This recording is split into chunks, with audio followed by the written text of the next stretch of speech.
Hey everyone, it's Byron again. I'm here to testify for Jesus Christ.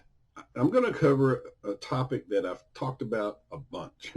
I'm even going to show you some ways to find things that how I've described this in the past. This is based off a dream I had on January the 23rd, 2026, which is today, but I had it early morning. And in the dream, I was driving what we called, when I worked for Target at a Target distribution center, a chariot.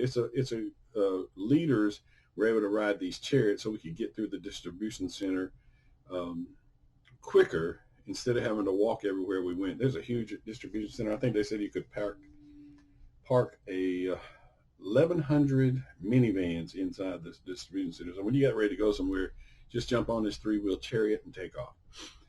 And they move pretty quick.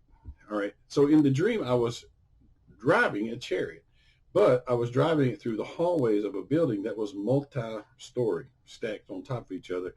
And I was running interference or getting in front of and leading the way for an 18-wheel truck. If you want to know what I'm trying to describe or what I believe an 18-wheel truck would mean, it's a ministry. It's a vehicle that's packed full of stuff. A lot of goods to deliver. The Apostle Paul, you could say he was an 18-wheel trucker. He came with the fullness of the gospel. And you need an 18-wheel truck to tote it all. So I've had dreams about vehicles. One dream, I went from being stuck in the water in a boat to going to a moped and gradually shifting up until I was driving in something that looked like an oil tanker or a water tanker. And it's all just describing ministry. So I was escorting, I guess you could say, maybe a full gospel ministry. But I was doing so with another person, and we were rotating. I would get in front for a while, then I would ease off to the right side and go behind the 18-wheeler while this other guy was coming forward. We were just going through this building, and then it came to this one spot at the end of a hallway where you had to turn left or right. I went straight ahead through a opening, and there was a bunch of dogs in there. I stayed in there long enough to recognize, hey, I need to get back with the 18-wheel truck. I got back out, and I couldn't see where the 18-wheel truck went after I got out. So I woke up. All right, let me tell you what that means to me. Dogs, there's a lot of descriptions. I'm going to show you. This is my homepage for my YouTube site. If you see that little hourglass, I got that arrow pointing to. If you click on that and type in the word dogs, you'll see about 5 or so videos coming up that I did videos about dogs in the past. And the Bible tells us to beware of dogs. And it also tells us that in the New Jerusalem, dogs can't get in there. And if you look at those videos, dogs are representing people, perhaps people who are being paid to mislead you, etc., etc. They work for, I can tell you, they're linked to Russian or enemies of the United States. There is an ongoing revolution. The dogs are involved. There is plenty of false teachers. The dogs are involved.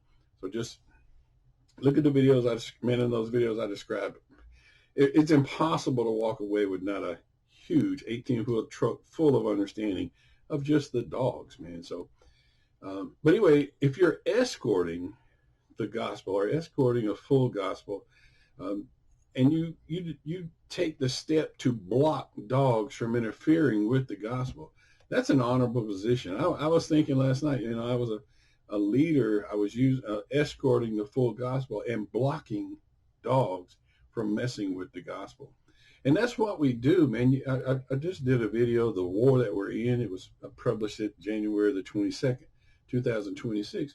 And within this war, there's all kinds of weapons that we can use to block interference from the dark side.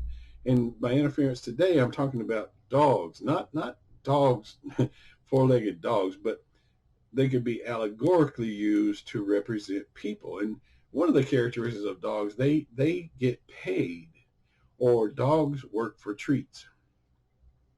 You take a man and he's willing to use his, let's just call him an orator, his oratory skills, his ability to speak, etc.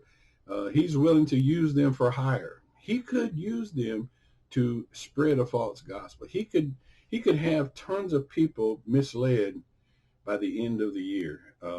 just getting up there and saying the false doctrines that exist in the world today, and they're creating them as we go. So it was a pleasure. It made me feel happy to realize I was escorting a full tanker, or a full truck, not a tanker, but a full truck, like the box van type things that you see behind the big 18-wheel trucks, uh, full of the gospel, and trying to run interference and keep the dogs off of it. Because the dogs, man, they're bad. I'm telling you. And I put a picture up here of all the videos I've done about dogs in the past, and there's a myriad of different ways you can understand it. And if you listen to all those videos, I'm telling you, you're gonna come away with a huge understanding of how these dogs impact your life. So anyway, I'll let you go.